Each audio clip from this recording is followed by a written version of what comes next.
boa noite a todos. Alô? Vamos dar início à nossa atividade de hoje, iniciando com a leitura de harmonização, que será feita pela companheira Ana Nery. Boa noite a todos, que a luz de Jesus esteja conosco. Seguindo em frente, seja qual for o seu problema, conserve fé em Deus e fé em você mesmo, sem desistir de trabalhar. Ninguém progride sem dificuldade a vencer. A luta é condição para a vitória. Não abandone os seus encargos no bem. Não perca tempo lembrando episódios tristes. Desculpe qualquer ofensa. Esqueça ressentimentos. Venham de onde vierem. Auxilie aos outros como puder e tanto quanto puder. O clima da consciência tranquila, no clima da consciência tranquila. Não procure defeitos nos outros.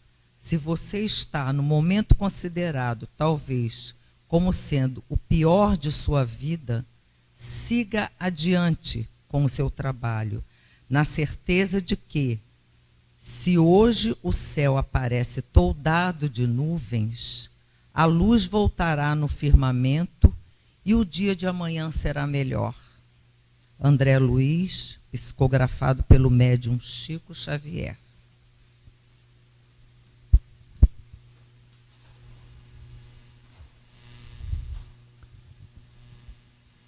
E assim caminhamos nós, rumo ao infinito, rumo à perfeição. E contando com essas orientações tão sábias, essa jornada com certeza se tornará mais suave, mais alegre e mais feliz. Como sempre, iniciamos a nossa atividade com uma prece que será feita pela nossa querida Marcinha. Então, meus irmãos, estamos todos já acolhidos, desde o momento que decidimos estarmos todos aqui nessa reunião da nossa quarta-feira sagrada, que a espiritualidade nos convidou e nos acolheu desde o instante que pensamos estar aqui.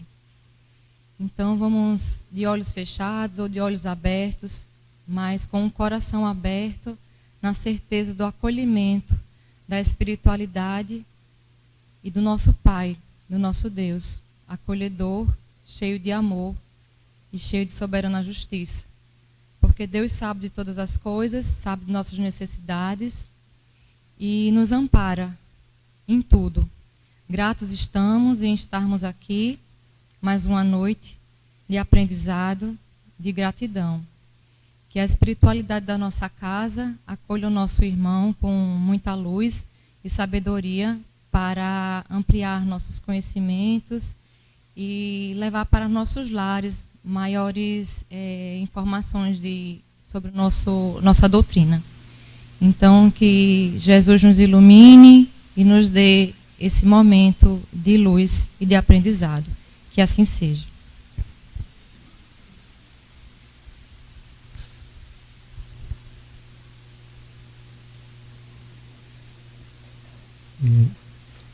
A família Padilha gosta muito de nos maltratar. É um ato assim que se repete com frequência. E hoje, para compensar esse maltrato, nosso querido Augusto veio até nós, nos trazendo a sua energia salutar, positiva, e os seus recebendo, é uma troca, né? E trazendo um tema muito próprio agora, não é, para esse período, esse ano, desculpe, esse mês, o mês passado, que é Allan Kardec, a terceira revelação, o missionário. Com certeza teremos uma noite muito feliz.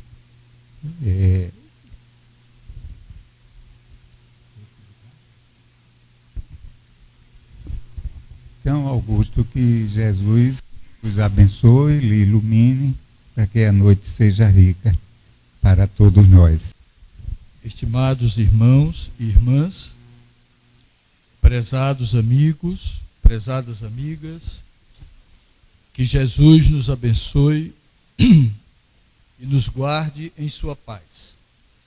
É uma alegria estarmos aqui no Centro Espírita William Crookes, onde nós já estivemos tantas vezes e onde assistimos à primeira palestra espírita de nossas vidas, porque nós começamos a frequentar aqui, ainda adolescente, e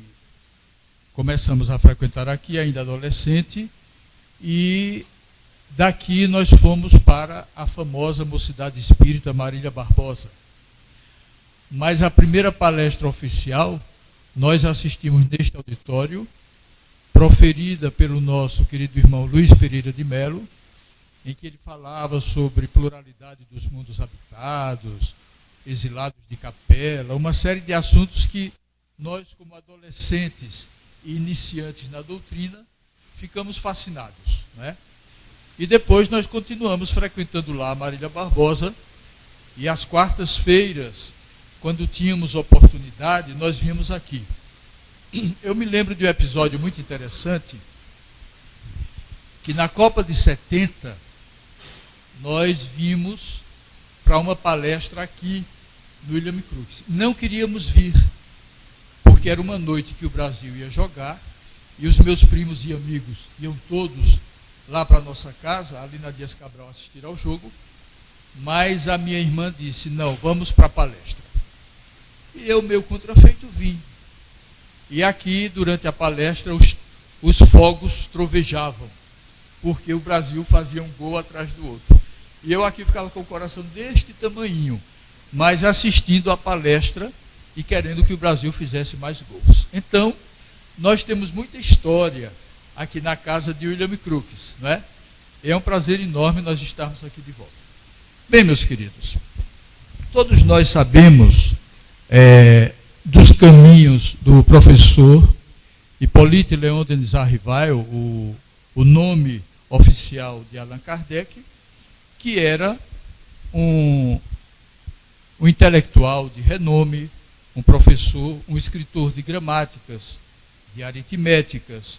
As suas obras eram inclusive adotadas nos concursos públicos de Paris, na Academia Real de Ciências, na Sorbonne, enfim.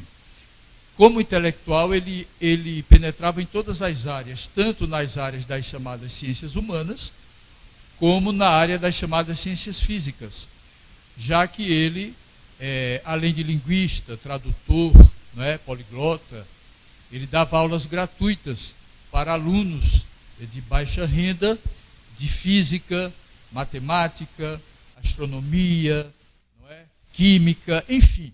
Ele era um homem, digamos assim, ele era um intelectual do bem. E o mais interessante é que a vida só trouxe para os caminhos do professor Rivaio os fenômenos quando ele já era um homem de 50 anos. Porque Hippolyte nasceu na cidade de Lyon, no dia 3 de outubro de 1804, e em 1854 ele ouvira falar pela primeira vez dos fenômenos das mesas girantes através de um amigo chamado Fortier, que era um magnetizador. Então o Fortier chegou para ele e disse assim, olha, professor Rivaio, descobriu-se uma nova propriedade no magnetismo, é que ele pode impregnar as mesas, os objetos inanimados que podem se movimentar para lá e para cá. Ele então respondeu, não me parece algo tão estranho, já que o magnetismo é uma espécie de eletricidade e pode impregnar os objetos inertes. Muito bem. Alguns dias depois, ele encontrou novamente o Sr. Fortier, que lhe disse assim, há uma coisa mais extraordinária no magnetismo, é que as mesas não só dançam e se movimentam, mas interrogadas elas respondem. O professor Rivaio então disse: olha, isso aí é uma outra história. Enquanto eu não vir e me provarem que uma mesa tem cérebros para pensar, nervos para sentir, e que se possa tornar sonâmbula, até lá permita-me ver nessa história algo para nos fazer dormir em pé. Essa era a atitude do professor Rivaio como intelectual. Ele não aceitava as coisas assim de pronto, já que era um homem que tinha um embasamento de conhecimentos muito fortes.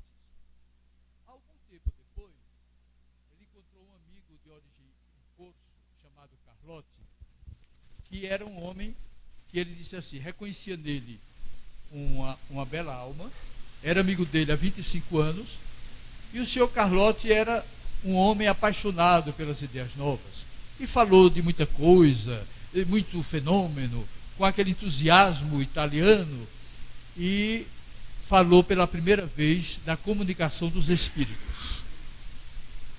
Kardec ouviu, e aquele entusiasmo todo, ao invés de colocá-lo na direção, gerou uma desconfiança. Ao despedir-se, Carlotti disse: olha, um dia o senhor será dos nossos. E ele respondeu: não digo que não, veremos isso mais tarde. O tempo passou. No ano de 1855, ele foi levado à casa da sonâmbula senhora Roger, levado pelo seu magnetizador, o seu Fortier.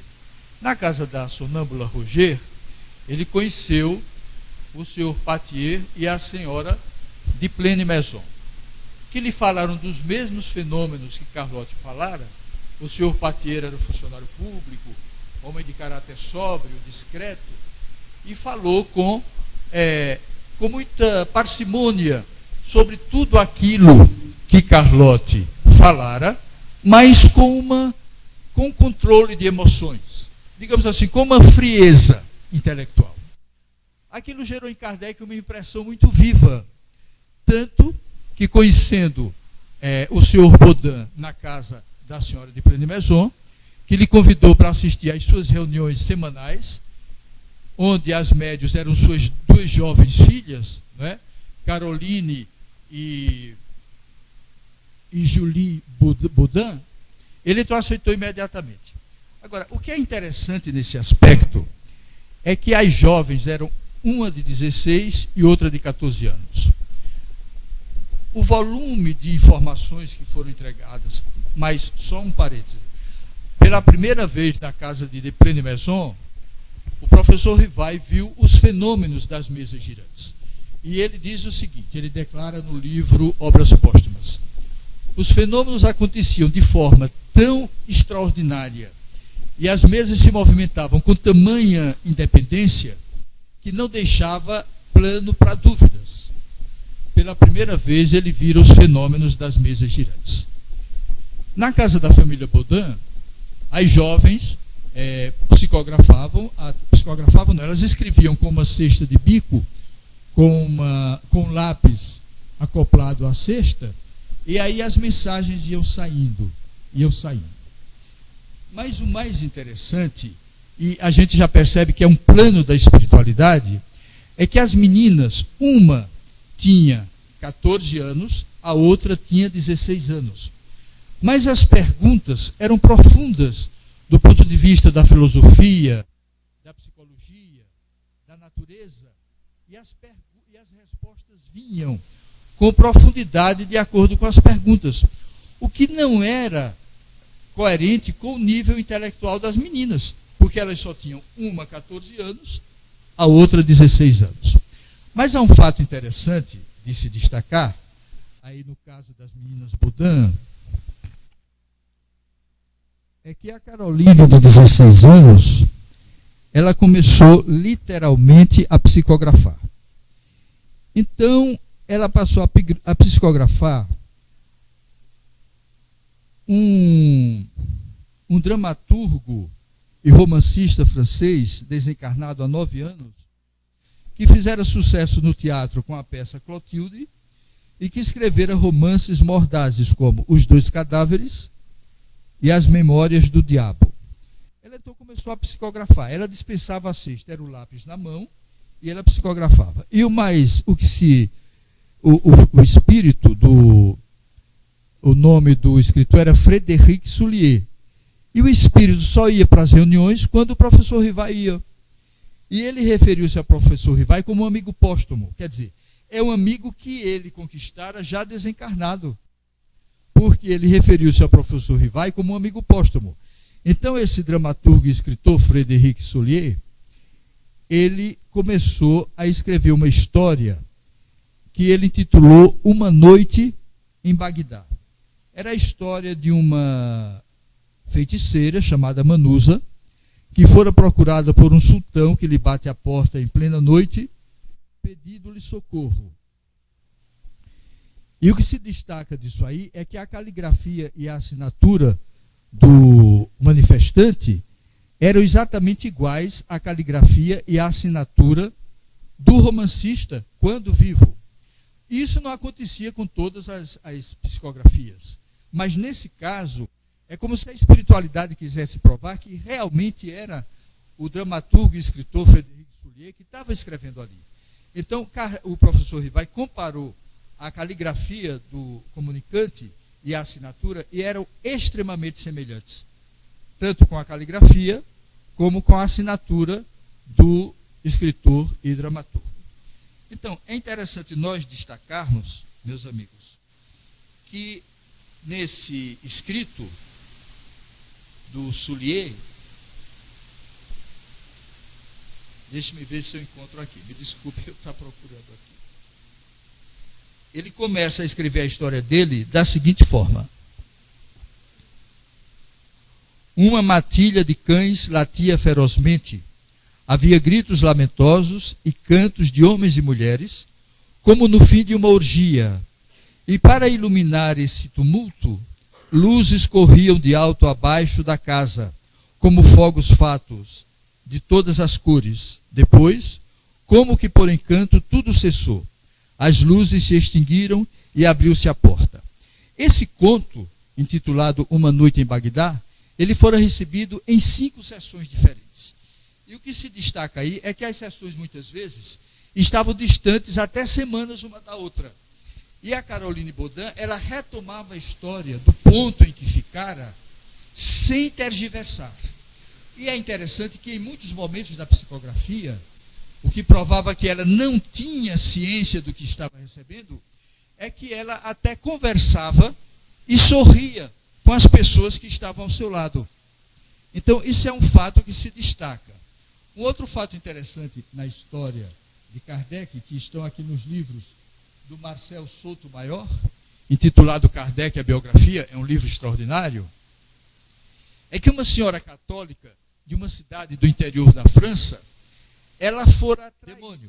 Quer dizer, em todos aqueles espíritos comunicantes, o padre colocava o nome demônio. Mas a senhora readquiriu o livro, estudou a doutrina e tornou-se espírita. Mas então a saga do professor Rivai, ela é extraordinária, porque inicialmente ele teve inclusive dificuldades financeiras. Ele era professor, mas o governo francês estabeleceu uma série de regras que dificultaram o funcionamento de determinadas escolas. Então o professor Rivai e o seu sócio venderam o colégio que lhes pertencia. Ele adquiriu uma quantia de 40 mil francos, que na época era uma pequena fortuna, e que o iria salvar das dificuldades financeiras em que ele se encontrava, porque ele era tradutor e fazia contabilidade de casas comerciais para sobreviver, etc. Então, entregou o dinheiro a um tio, que era aplicador, só que não sabia que o tio era viciado em jogo. E o tio perdeu toda a fortuna do professor Rivai em El Chapelle, que era o local dos cassinos parisienses. E aí o professor Rivai ficou nessa situação.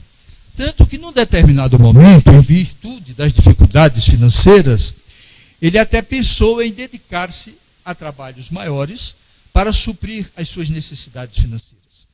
Mas os seus amigos insistiram, sabiam de sua capacidade de síntese, de sua organização como escritor, de sua metodologia, insistiram com ele, e ele recebeu um conjunto de 50 cadernos de comunicações mediúnicas e começou a organizá-los por assunto, colocá-los por afinidades de perguntas e tudo mais. Numa determinada noite, o professor Rivaio com a sua esposa morava num segundo andar de uma determinada rua em Paris, e quando ele escrevia ainda comunicações referentes ao Livro dos Espíritos, ele começou a ouvir batidas na parede do seu escritório. E as batidas, toda vez que ele voltava para escrever, as batidas retornavam. E ele levantou-se, olhou em torno, olhou para ver. Às 10 horas, a sua esposa entrou em casa, chegou e também ouvia as batidas. Os dois juntos foram, olharam, rodearam as paredes, nada. Quando o professor voltava para escrever, as batidas. Eles então ficaram quietos, ele parou de escrever. No outro dia foi a reunião na casa da família Baudin e perguntou o que significavam aquelas batidas na parede quando ele sentava para trabalhar. Então o espírito comunicante disse: nós não gostávamos do que você estava escrevendo. Havia uma falha no que você estava escrevendo.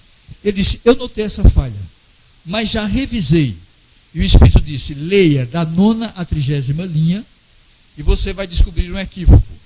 Então o professor vai dizer: mas eu joguei fora o papel. Não importa, o equívoco continua.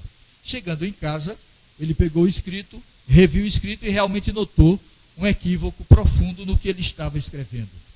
Então, a espiritualidade começou a se manifestar e a mostrar que ele tinha uma tarefa, que ele tinha uma missão, e aquilo o assustou um pouco. Mas é interessante que o professor Rivaio, eu vou continuar chamando assim, até chegar a Allan Kardec. É interessante que o professor Rivaio, ele notou naquelas comunicações algo que ele procurava a vida toda, tanto do ponto de vista da filosofia, como do ponto de vista da psicologia. Então, inicialmente, aquilo ali era para a sua própria instrução. Sabendo que as respostas e a aglutinação dos assuntos assumia o contorno de uma doutrina, ele resolveu então, veio a ideia de publicá-la para a instrução geral. E aí os espíritos começaram a cercá-lo, assim, do ponto de vista de orientá-lo. Veio a revelação da sua primeira missão. Houve um espírito que se identificou como seu mentor, não é? Quando ele perguntou como era o nome, o espírito disse: para ti eu sou a verdade. E ele disse: animaste alguma personalidade conhecida no mundo? Ele disse: basta que para ti eu seja a verdade. E aí os espíritos foram mostrando. E ele disse: o que eu faço para cumprir a minha missão? E os espíritos disseram: pratique o bem incondicionalmente, sempre o bem. Ore com fervor e nós estaremos consigo. E num determinado momento, as dificuldades do professor Rivaio, materialmente falando, eram tão grandes, que ele perguntou ao seu mentor: esse auxílio que vocês me oferecem dirige-se também à vida material? E o mentor respondeu: sabemos da importância da vida material. Se não te assistirmos também nos teus problemas materiais, é porque nós não te amamos. E assim o professor Rivaio foi prosseguindo nos trabalhos e tudo mais. Num determinado momento, um espírito falou que tinha sido seu companheiro entre os druidas nas Gálias, onde ele e Kardec foram um sacerdote druida, onde ele e o professor Rivaio foram um sacerdote druida. E nesse período, ele se chamara Allan Kardec.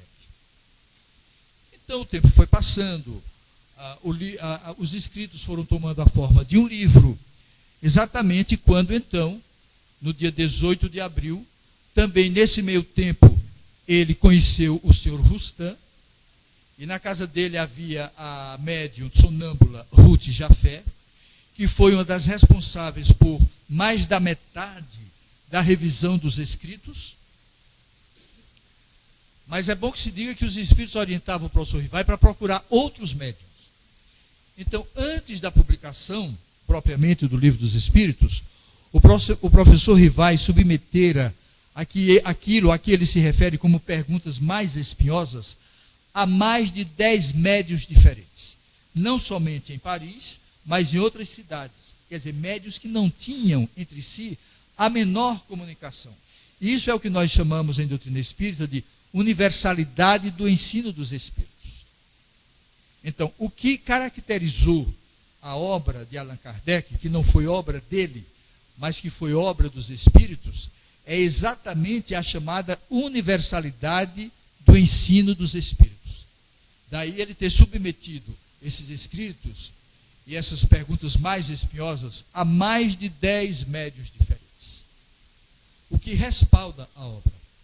E a senhorita Ruth Jafé foi responsável por mais da metade da revisão. Inclusive, num determinado momento, os mentores pediram ao professor Rivaio que as revisões fossem feitas em reuniões mais privativas para evitar a curiosidade e as perguntas prematuras do público. Então, eles marcaram dias especiais para fazerem a revisão das perguntas, das questões, dos estudos.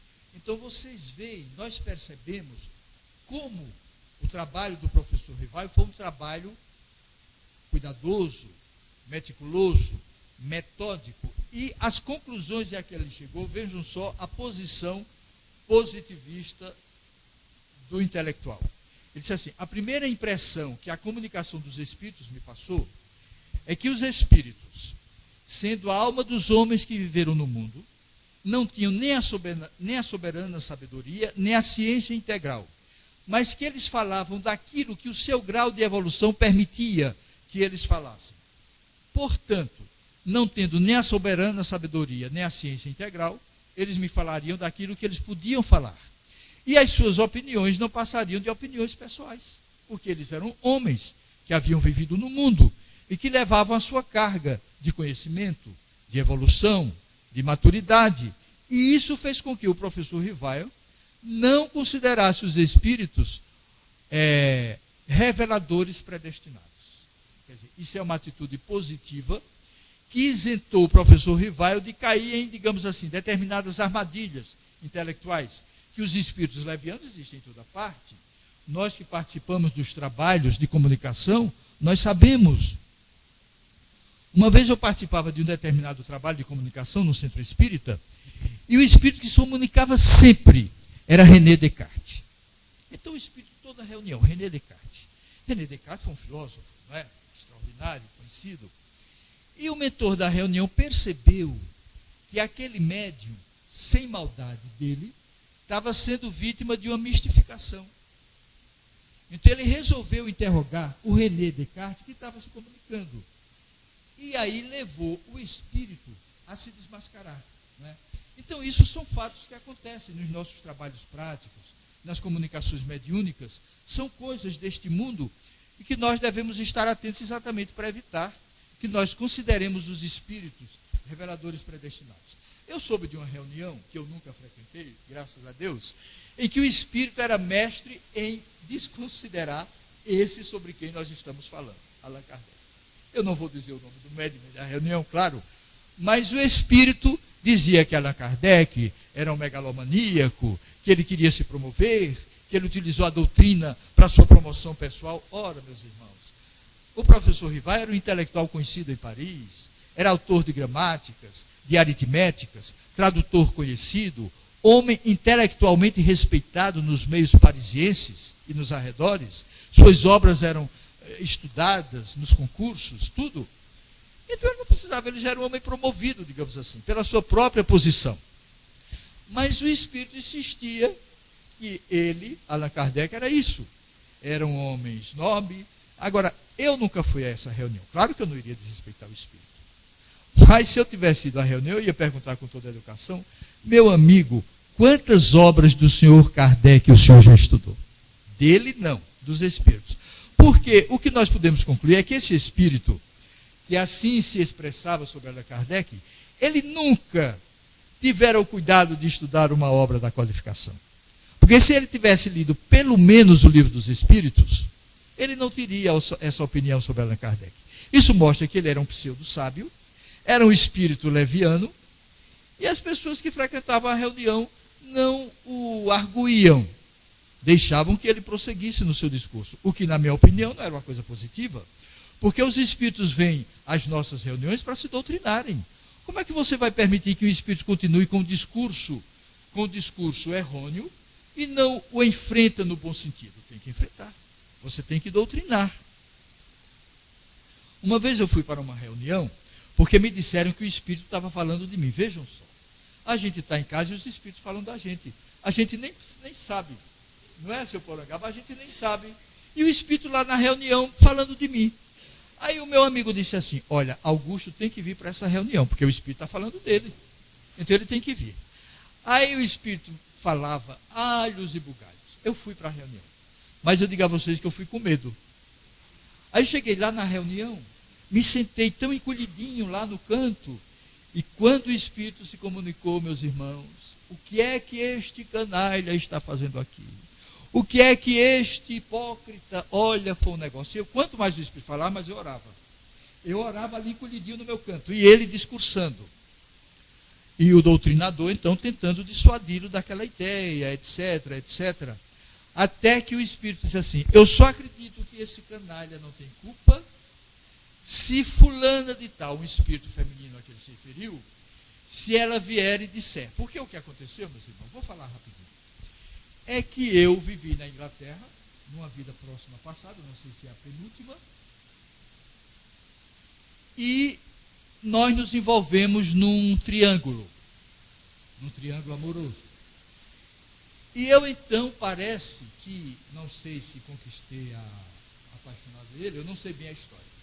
Eu sei que ele me convidou para um duelo, e eu fui, possivelmente com medo de morrer, mas fui. E lá, durante o duelo, vocês sabem, né? Hoje nós não temos essa coisa terrível, mas a gente já viu em filme, né? No duelo você dá tantos passozinhos para lá, e o outro dá tantos passozinhos para cá, com uma equipe de observadores, e depois, quando você dá tantos passos, você se volta para o ato fatal, que é matar o outro ou morrer. Eu, então, antes do último passo, eu me voltei e atirei no dito cujo. Antes do último passo. Só que ele fez a mesma coisa, mas eu fui mais rápido. Só que ele me acusava. Aí o doutrinador dizia, mas meu amigo, você não fez a mesma coisa? Você não está confessando que se voltou antes do último passo? Foi. Então você o está culpando por quê? Você foi tão canalha quanto ele. Ele se voltou antes do último passo, você também. Só que ele foi mais rápido do que você. E aí eu atingi o espírito, não, o homem, lá nesse lado aqui, ele desencarnou. E eu não sei se por coincidência ou não, durante a infância e começo da adolescência, eu sofri de uma infecção crônica no ouvido direito, exatamente onde eu atingi o dito cujo. Era uma infecção terrível. E eu ia para o cinema com o primo, que não era muito discreto, e o primo dizia assim, mas você está com mau cheiro? Porque ele sentava ao meu lado, e o meu ouvido recendia o cheiro de inflamação. E ele dizia, mas você está com mau cheiro? E eu ficava envergonhado. Ficava, porque aquilo não era muito educado da parte dele. Mas ele dizia, e aí, meus irmãos, nesse meio tempo, o espírito feminino comunicou-se. Mas foi uma coisa emocionante. Porque o espírito que me acusava, ele caiu num pranto tão grande. Fulana é você. E o espírito chorava, e eu me arrepiava. Porque eu não sabia o que estava acontecendo, eu só tinha notícias. E o espírito chorava copiosamente. E o espírito feminino conseguiu conduzi-lo a um posto de socorro espiritual. Então vocês veem como são as coisas que acontecem nas nossas vidas, não é? Nós estamos no mundo, trazemos toda uma herança reencarnatória, e os espíritos falam da gente sem a gente saber. Foi o que aconteceu. Eu fui lá, orei muito.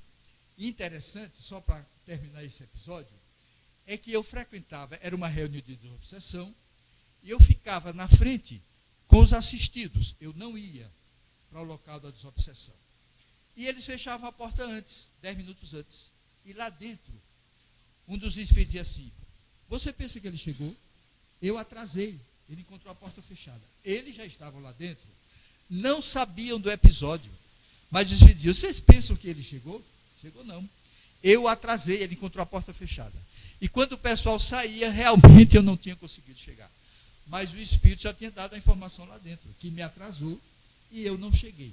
Mas são episódios que, ao invés de nos inibirem ou nos desanimarem, ou nos levarem para o pessimismo. Ao contrário, devem gerar em nós uma energia nova, uma energia de renovação, porque nós estamos nos confrontando com a nossa realidade de ontem, que é uma realidade forte, presente em nossos espíritos e que não está absolutamente morta. Ao contrário.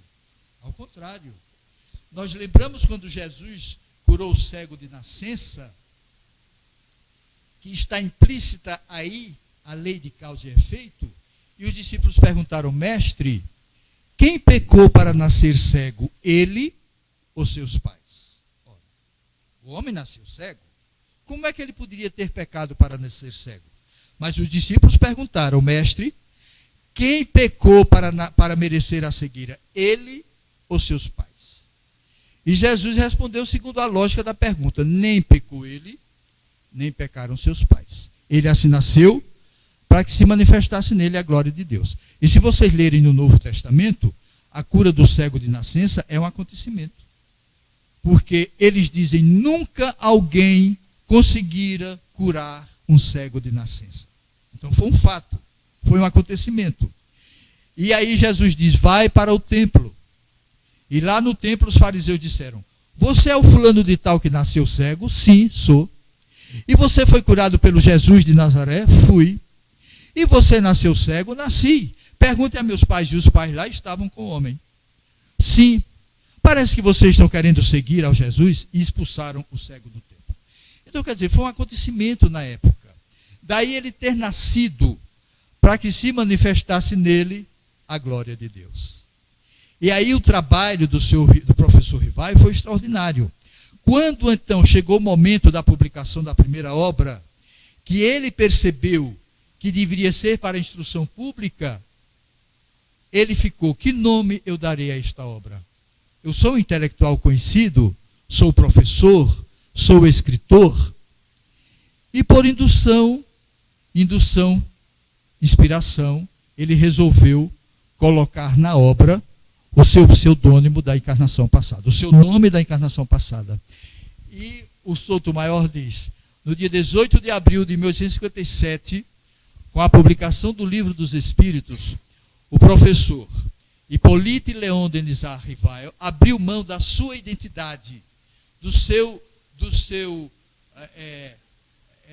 nome civil de cidadão, para dar voz aos espíritos.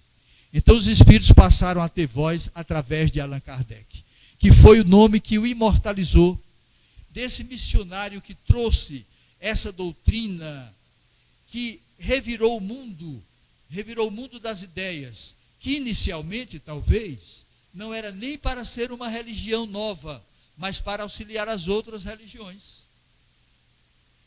Como Jesus dissera: eu não vim destruir a lei, mas dar-lhe cumprimento.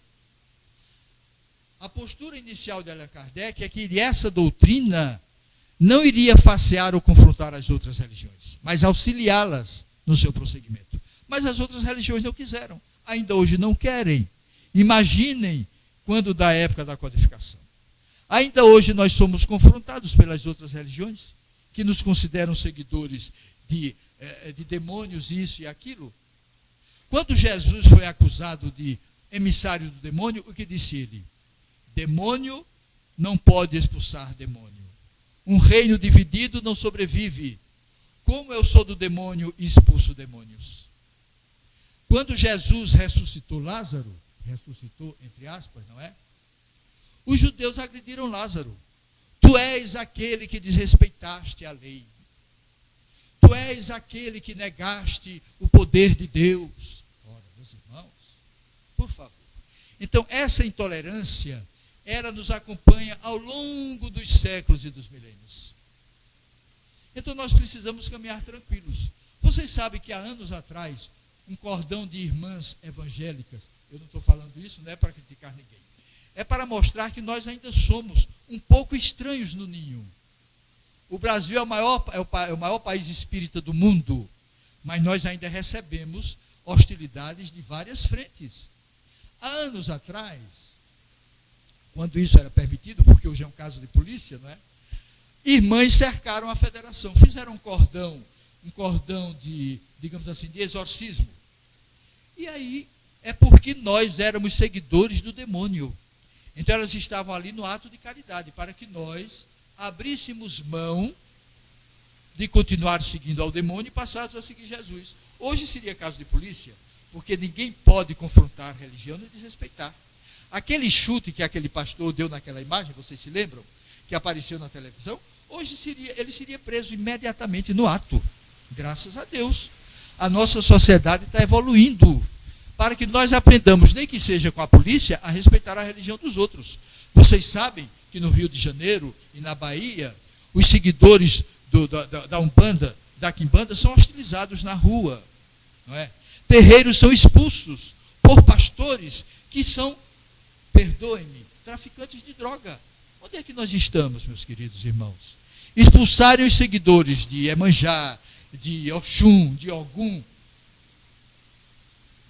Expulsam-nos, coitados, lá dos seus locais, onde tem seus terreiros, com muito respeito, porque toda religião merece respeito, não é? Então, nós estamos caminhando para uma sociedade melhor, porque hoje nós temos que respeitar o nosso irmão, ou por espontaneidade, ou por força da polícia. Agora, o melhor seria que nós nos respeitássemos por espontaneidade, por amor ao nosso semelhante. Toda fé é virtuosa, é grandiosa, desde que seja sentida no seu coração. E o professor Rivail, quando foi publicar a obra, ele colocou exatamente o nome Allan Kardec para que não houvesse uma confusão entre o escritor, o intelectual, digamos assim, o mundano, civil, secular, e o codificador da doutrina espírita, não criador. Porque muitas vezes as pessoas, até com uma certa maldade, elas dizem assim, Allan Kardec, o criador do espiritismo. Allan Kardec não foi o criador do espiritismo. Nós sabemos que Allan Kardec é o codificador da doutrina espírita. Como diz Souto-Maior, ele abre mão da sua identidade civil de cidadão para dar voz aos espíritos. Ele foi o condutor de uma invasão organizada. Que invasão organizada é essa? Eu atendo já a você, meu irmão. Que invasão organizada é essa? Ao mesmo tempo que Allan Kardec estudava as mesas girantes em Paris, no dia 31 de março de 1848, numa cabana no vilarejo de Hydesville, no estado de Nova York, as meninas Fox eram sacudidas por um fenômeno. A cama vibrava, as mesas balançavam, os móveis turbilhonavam dentro de casa, e as meninas estavam lá encolhidas em cima da cama, e a coisa tomou tamanho aspecto que o senhor Fox foi chamar os vizinhos. E o marido não foi, não sei se por medo ou por preguiça, mas a Mary, esposa do Redfield, foi. E ela disse, se é realmente o espírito que está lá se comunicando, eu quero dialogar com o espírito. E aí, de batidas em batidas, uma batida para a letra A, duas batidas para a letra B, vejam que dificuldade. Era a tipologia espiritual, não é? Era o, digamos assim, o correio com o mundo espiritual inicial. Então, no dia 31 de março de 1848, que entrou para a história do espiritismo como o nascimento do novo espiritualismo, porque os americanos chamavam de neo-espiritualismo, o novo espiritualismo, e o produtor dos fenômenos teve uma certa hora que a senhora Fox disse assim, é um espírito sofredor? Se for, dê 3 pancadas. E o espírito contou sua história. Ele era um mascate que vendia seus produtos pelas cidades ali do estado de Nova York e fora assassinado pela bagatela de $500, meus amigos.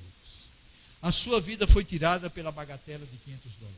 Mataram o mascate, enterraram-no no porão da cabana, e lá estava ele, logicamente, secundado pela espiritualidade superior, para fazer ver que lá estavam os espíritos. Foi uma invasão organizada, nós não temos a menor dúvida. E Jesus já profetizou, será derramado o Espírito sobre vossos filhos e sobre vossas filhas. Os vossos velhos profetizarão. Derramarei o meu Espírito sobre toda a carne. Era o momento do Consolador prometido que chegava. Mas Allan Kardec sofreu. sofreu. Abriu mão de sua identidade civil para dar voz aos espíritos, mas foi vítima da traição de muitos, traição literal. A senhora Ruth, inclusive está passando o filme Allan Kardec, que a crítica especializada tem elogiado muito, eu não fui ver ainda, mas está passando o filme que a crítica tem elogiado muito, e mostra o problema da Ruth, da senhora Ruth, eu disse o nome dela e agora a memória não está mais trazendo. Então, a médium Ruth, que foi responsável, Ruth Jafé, que foi responsável por mais da metade da revisão do Livro dos Espíritos, ela reclamou, porque nem ela, nem as meninas Budã, nem outros médios, foram sequer citados por Allan Kardec na introdução do Livro dos Espíritos. Se nós lermos a introdução do Livro dos Espíritos, nós vamos entender a grandeza do trabalho de Allan Kardec. A introdução do Livro dos Espíritos, meus irmãos, é uma demonstração, é uma demonstração matemática, digamos assim. Aquilo é uma demonstração de uma equação espiritual. Podem ler. A gente tem preguiça, porque a introdução é enorme, tem vários itens. Mas naquela introdução, Allan Kardec demonstra o equilíbrio com que ele fez a pesquisa, ele lança desafio aos opositores gratuitos, não os desrespeita, convida-os para a reflexão, mas na introdução do Livro dos Espíritos, o professor Rivaio mostra o trabalho sério, compenetrado, extraordinário, responsável com que ele codificou a doutrina dos Espíritos. E em determinado momento, quando foi revelada a sua missão, ele perguntou ao seu Espírito protetor: eu tenho condições de prosseguir com a missão? Só depende de você. E se eu falhar? Ninguém é insubstituível. Se você falhar, outro o substituirá. Mas você tem todas as condições de prosseguir na tarefa. Ore, faça o bem o mais que puder e confie em nós. Então teve um determinado momento que o Espírito Verdade disse assim: eu estarei à sua disposição uma vez por mês. Mas isso não foi cumprido. Em muitos outros momentos, o Espírito Verdade tanto apareceu mais vezes, como não apareceu mais vezes, para que o professor Rivaio sentisse a responsabilidade do seu trabalho. E aí, meus irmãos, está para nós o grande codificador, o grande missionário, que foi esse homem que sofreu traições. Ruth Jafé não traiu, apenas reclamou. E Kardec depois, ela reclamou ao sábio russo Alexandre Aksakov, que publicou num jornal inglês, 17 anos depois da publicação do Livro dos Espíritos. Allan Kardec já havia desencarnado, porque desencarnou no dia 31 de março de 1969, com a idade apenas de 65 anos, uma criança, não é? Hoje, com 65 anos, nós somos crianças, eu já passei disso, e estou muito bem, obrigado, não é? Então, mas ele foi. Os espíritos o haviam alertado sobre a saúde, que ele tivesse mais parcimônia no trabalho, que ele trabalhasse menos, inclusive, para não se comprometer tanto, mas dizem os biógrafos de Kardec, porque vocês veem, em 15 anos de trabalho, de 1854 a 1857, não é? Em 15 anos de vida, melhor dizendo, a partir de 1854, ele conseguiu publicar essa obra vasta, num período que não era tão fácil publicar. Hoje é muito fácil redigir, publicar, não é? Eu mesmo tenho na universidade uma editora à minha disposição, não é, Mendonça? Se nós quisermos publicar um livro, a Edufal está lá.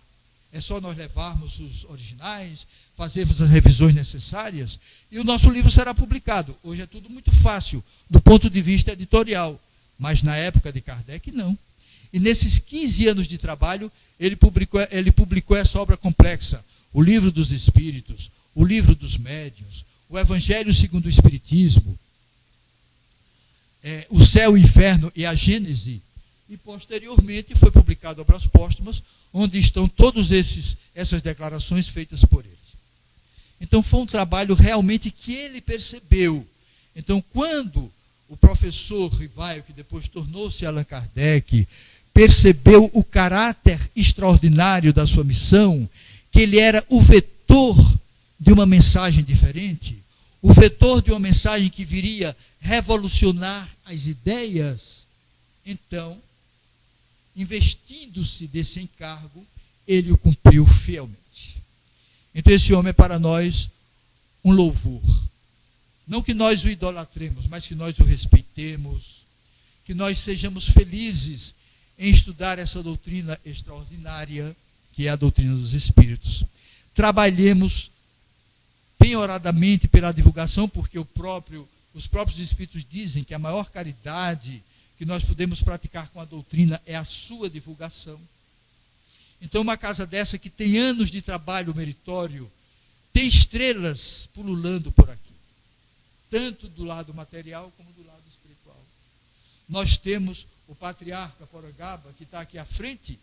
Eu conheci o pai de seu Porangaba, o seu João, aqui sentado nessa mesa. Eu tive a honra de fazer palestras para ele. E de ser elogiado por ele no final da palestra. Um homem extraordinário, o filho que o diga. Então, todos nós temos luzes em torno de nós. E essa casa é uma representante do bom trabalho que todos nós devemos prosseguir realizando. Eu só pediria permissão para vocês para ler uma mensagem um pouco longa, mas é uma mensagem de Humberto de Campos, no seu estilo de crônica, não é? Do livro Crônicas de Além Túmulo, uma mensagem recebida ainda na década de 30, e que eu peço paciência a vocês para que eu possa ler essa mensagem, que é uma mensagem de grande louvor a essa figura extraordinária que é Allan Kardec. O título da mensagem é O Grande Missionário. Essa mensagem foi recebida, é o Grande Missionário. Obrigado. Essa mensagem foi recebida no dia 28 de setembro de 1936, porque esse é uma das primeiras obras recebidas do Espírito Humberto de Campos, né? Então, na mensagem, Humberto de Campos diz o seguinte: como as demais criaturas terrenas, o grande missionário de Lyon, que se chamou Hippolyte Rivail ou Allan Kardec, foi também catalogado em 3 de outubro de 1804, nas estatísticas humanas, retomando um organismo de carne para cumprimento de sua maravilhosa tarefa. 132 anos, por causa da data da psicografia, não é?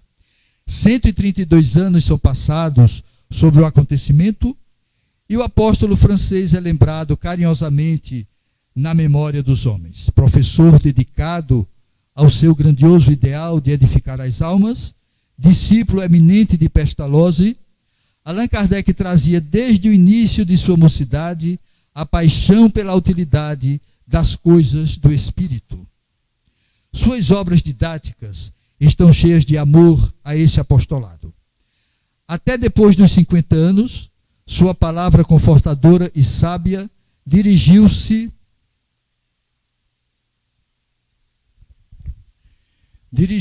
às escolas.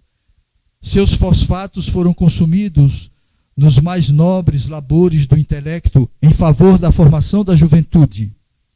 Suas mãos de benfeitor edificaram o espírito da infância e da mocidade de sua pátria.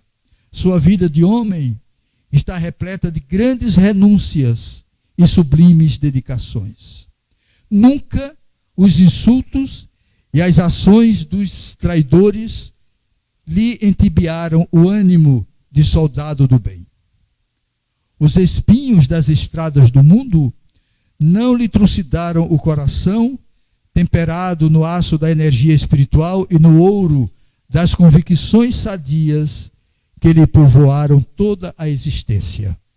Recordando a beleza perfeita dos planos intangíveis que vinha de deixar para cumprir na terra a mais elevada das obrigações de um missionário, sob as vistas amoráveis de Jesus, Allan Kardec fez de sua vida um edifício de exemplos enobrecedores, esperando sempre a ordem do Mestre Divino para que as suas mãos intrépidas tomassem a charrua das ações construtoras e edificantes.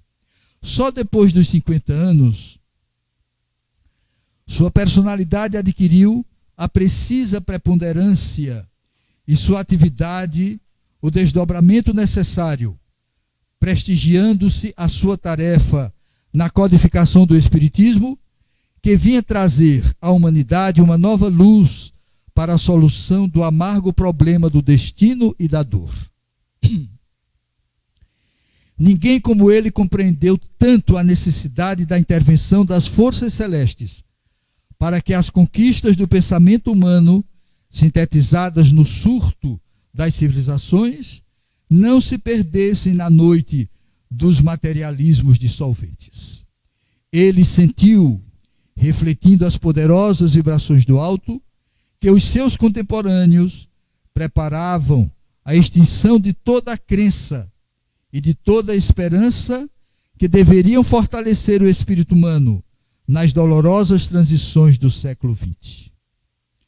As especulações filosóficas e científicas de Comte, Virchow, Buckner e Mollechton, aliadas ao sibaritismo dos religiosos, teriam eliminado finalmente a fé da humanidade no seu glorioso porvir espiritual em todos os setores da civilização do Ocidente, se o missionário de Lyon não viesse trazer aos homens a cooperação da sua renúncia e dos seus abençoados sacrifícios.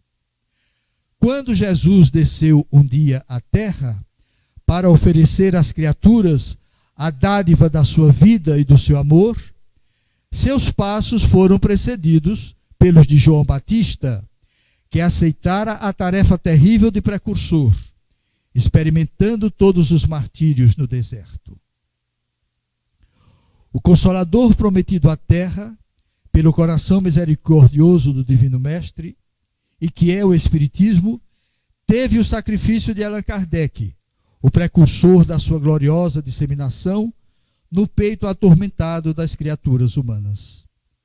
Seu retiro não foi a terra brava e estéril da Judéia, mas o deserto de sentimentos das cidades tumultuosas, no burburinho das atividades dos homens, no turbilhão das suas lutas.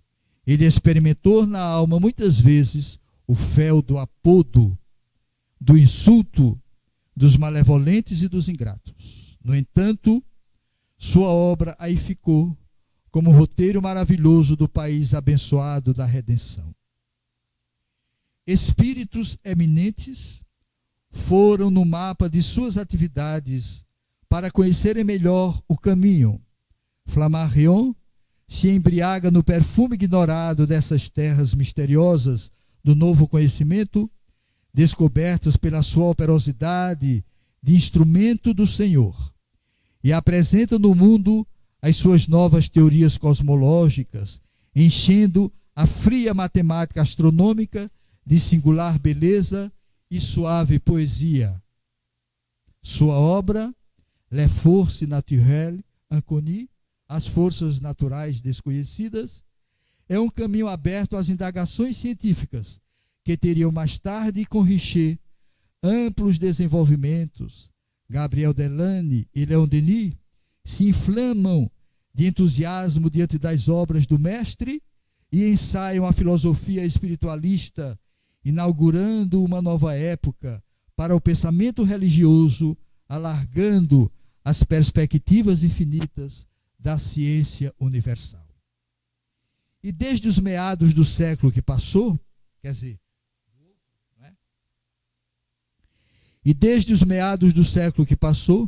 a figura de Kardec se eleva cada vez mais no conceito dos homens.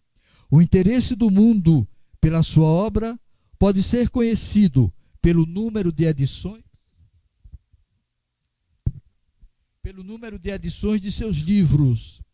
E na hora que passa cheia de nuvens nos horizontes da terra e de amargas apreensões no seio de suas criaturas, nenhuma homenagem a mais justa e mais merecida do que essa que se prepara em todos os recantos, na qual a consoladora doutrina do Espiritismo plantou a sua bandeira como preito de admiração no ilustre e benemérito codificador. O Brasil evangélico deve orgulhar-se das comemorações que levará a efeito, lembrando a personalidade inconfundível do grande missionário francês, porque a obra mais sublime de Allan Kardec foi a reedificação da esperança de todos os infortunados e de todos os infelizes do mundo no amor de Jesus Cristo. Conta-se que logo após a sua desencarnação, quando o corpo ainda não havia baixado ao Père Lachaise para descansar à sombra do dólmen dos seus valorosos antepassados, uma multidão de espíritos veio saudar o mestre no limiar do sepulcro. Eram antigos homens do povo, seres infelizes que ele havia consolado e redimido com as suas ações prestigiosas, e quando se entregavam às mais santas expansões afetivas, uma lâmpada maravilhosa caiu do céu sobre a grande assembleia dos humildes, iluminando-a com a luz que, por sua vez, era formada de expressões do seu evangelho segundo o Espiritismo, ao mesmo tempo que uma voz poderosa e suave dizia do infinito: Kardec, regozija-te com a tua obra. A luz que acendeste com os teus sacrifícios na estrada escura das descrenças humanas, vem felicitar-te nos pórticos misteriosos da imortalidade.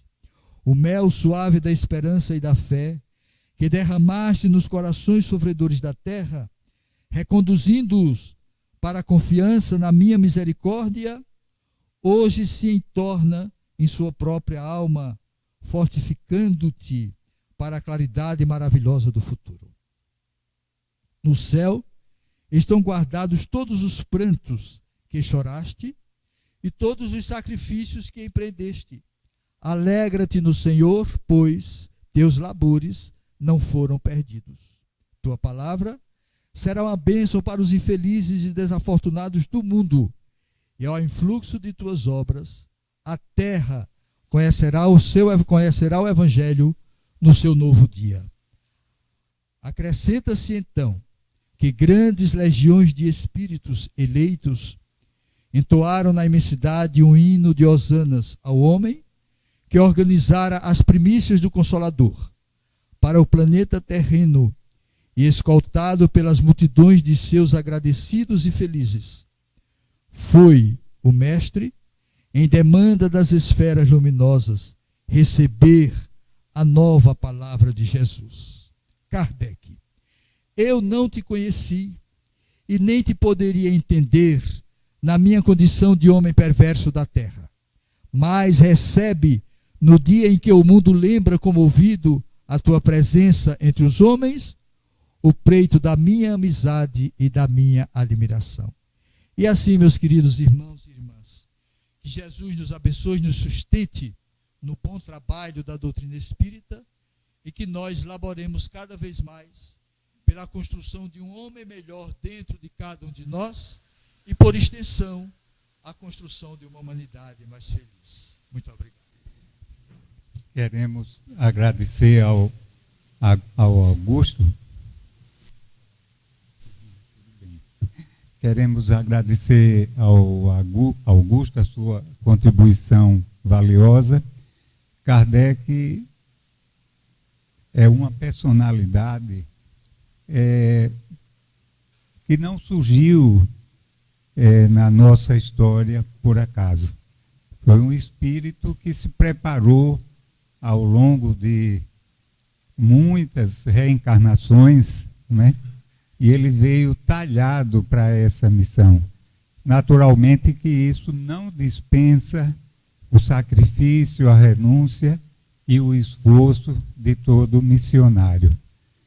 No entanto, a semente que ele traz, as convicções, as certezas e a vontade são superiores a todos os obstáculos e a todas as dificuldades.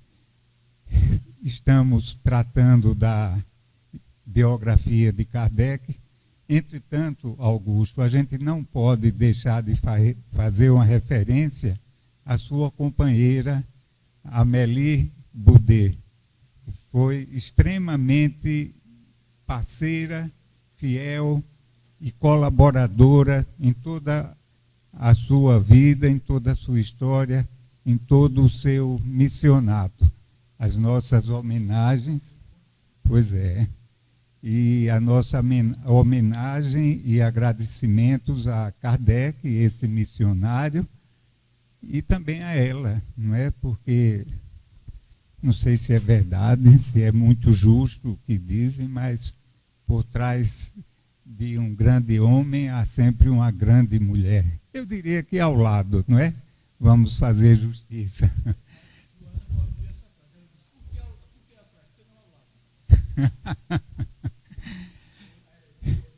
É, ao lado, exatamente.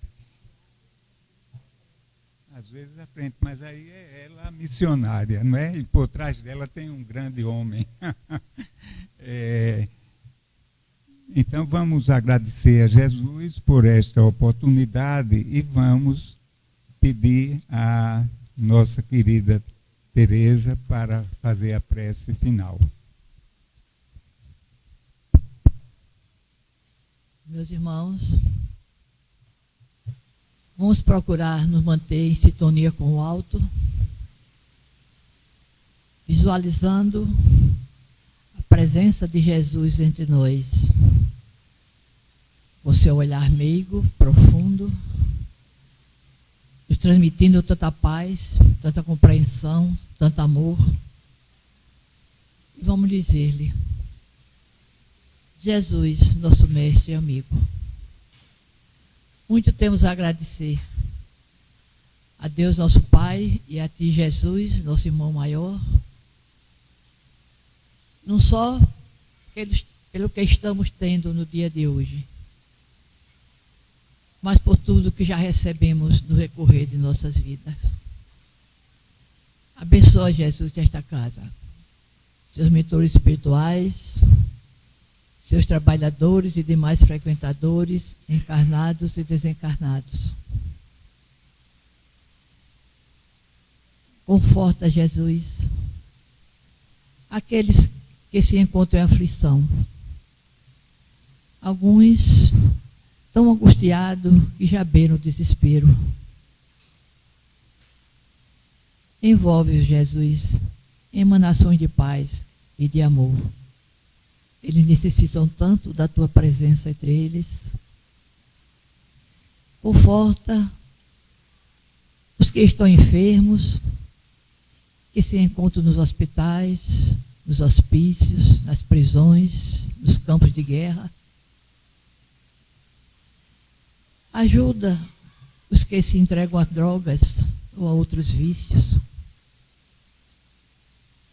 Ampara, Jesus, aqueles que vivem nas ruas, desamparados, famintos, muitos dormindo nas calçadas, porque não tem sequer um teto para se abrigar.